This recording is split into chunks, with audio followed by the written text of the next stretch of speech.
বিসমিল্লাহির রহমানির রহিম। পরম করুণাময় অসীম দয়ালু আল্লাহর নামে। কুল আউযু বিরাব্বিন নাস। বলুন, আমি আশ্রয় গ্রহণ করিতেছি মানুষের পালনকর্তার, মালিকিন নাস।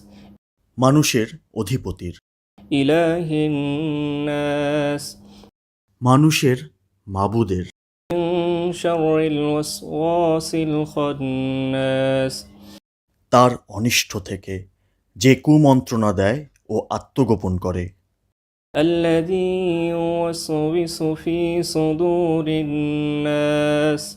যে কুমন্ত্রণা দেয় মানুষের অন্তরে, মিনাল জিন্নাতি ওয়ান নাস। জিনের মধ্য থেকে অথবা মানুষের মধ্য থেকে। আমিন।